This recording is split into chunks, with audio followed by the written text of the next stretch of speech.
Everyone, welcome back to my channel middle class life. Life is very easy. और जैसे कि आप जैसे कि सभी के क्वेश्चन होते हैं कि मेरी एज 30 से 35 या 40 हो गई है, अब मैं क्या करूं दीदी। तो ऐसा सबके साथ है, ऐसा बहुत सारे लोग हैं जो क्या है एक उम्र के बाद हमारा पढ़ाई में मन लगना उतना मन नहीं लगता है। अब हम पहले की तरह रट नहीं सकते हैं। इसके लिए इसका जवाब दूंगी मैं, आप क्या तरीका अपनाएं। और कुछ कुछ और इस वीडियो में मैं पढ़ने वालों के लिए कुछ टिप्स और ट्रिक्स दूंगी। यदि आप चाहें तो उन्हें अपनी लाइफ में फॉलो करके कुछ इम्प्रूव ला सकती हो। जिसे मैं फॉलो कर रही हूँ उसे आप भी फॉलो कर सकते हैं। और मैं भी एक प्रिपरेशन कर रही हूँ यूपी टेट के साथ सुपर टेट की। और शायद मैं आपकी हेल्प कर पाऊँ। ये वीडियो उन लोगों के लिए है जो स्टडी मोटिव पूरा प्रयास करूँगी, और प्लस कुछ ऐसे टिप्स और ट्रिक्स दूंगी जिसे आप फॉलो करके आप भी पढ़ाई में मन लगा सकोगे। और मेरी उम्र 30 से 35 या 40 के बीच में है। अब मैं क्या करूँ? मैं पढ़ाई में बहुत कमज़ोर हूँ, अब मैं क्या करूँ? और मुझे मोबाइल एडिक्शन बहुत ज़्यादा है। मैं अगर कुछ भी रील्स मोबाइल में देखती हूँ तो एकदम देखती चली जाती हूँ, जो कि आपके साथ नहीं, जो कि सबके साथ होता है। और मैं ब्रेक लेती हूँ 2-3 घंटे तो मैं अच्छे से पढ़ लेती हूँ, फिर इसके बाद ब्रेक लेती हूँ तो भी मेरे साथ तुरंत ऐसा होता है कि मैं अगर मोबाइल लेती हूँ तो 1 घंटा 1.5 घंटा कैसे बीत जाता है मुझे मालूम ही नहीं होता है। तो चलिए मैं इसके लिए सॉल्यूशन लेके आई। और यदि आप बीच में छोड़कर जाएंगे तो आपको कुछ समझ नहीं आएगा, इसलिए आप प्लीज़ मेरे लिए सिर्फ 2 मिनट दे दीजिए। और मैं तो लगेंगे ही बताने में, इसलिए 5 मिनट तो आप दे ही सकते हैं।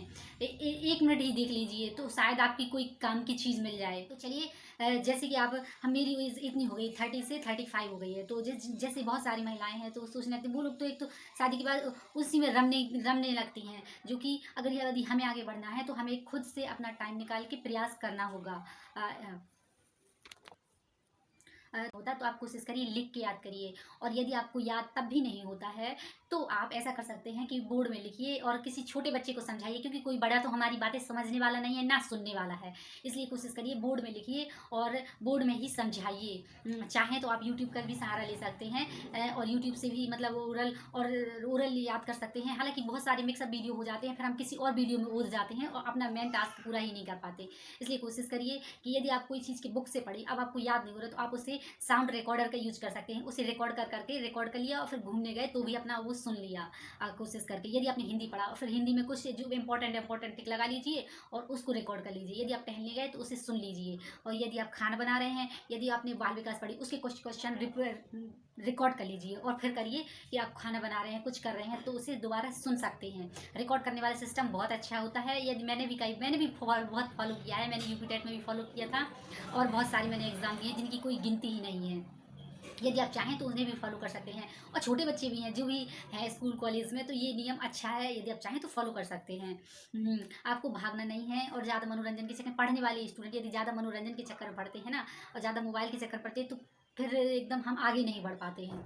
इसलिए मोबाइल से कोशिश करें। तो मोबाइल से दूर रहने के कुछ उपाय भी मैं आपकी इस वीडियो में बताना चाहूँगी कि आप ऐसा करिए। अलार्म घड़ी, यदि क्या होता है, यदि हम अलार्म लगाना चाहते हैं, अलार्म लगाने गए, जैसे मेरे साथ भी ऐसा होता है, अलार्म लगाने गए और फिर क्या होता है, फिर अलार्म की जगह हम रील्स देखने लगते हैं और रील्स देखने लगते हैं, कहीं वीडियो देखने लगते हैं और इसके बाद एक के बाद एक के बाद एक के बाद और हम गिर जाते हैं, है ना। इंटरटेनमेंट में तो सबसे ज़्यादा। तो इसलिए कोशिश करिए कि आप इंटरटेनमेंट वाली नहीं, एजुकेशन वाली वीडियो जो हमें मोटिवेट करें, तो आप उन्हें देखेंगे ना तो उनसे आप अपने आप मोटिवेट होंगे।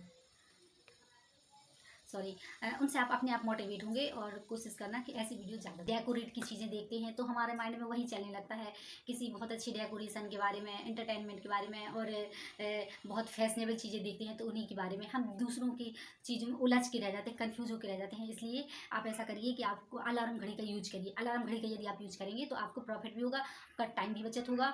जो कि मैंने भी अब अपने अलार्म घड़ी मंगा ली है, क्योंकि क्या मोबाइल देखते हैं ना, तो मुझसे अगर यदि आप मोबाइल देखने में व्यस्त हो गए और आप एक टाइम डिसाइड कर लीजिए कि मैं यदि शाम को देखना है मोबाइल, तो आप कोशिश करिए शाम को ही देखिए और बीच में आप मोबाइल को मत छूइएगा। और हाँ, खाना खाते टाइम या कुछ और एंटरटेनमेंट करते टाइम आप यदि चाहें तो देख सकते हैं।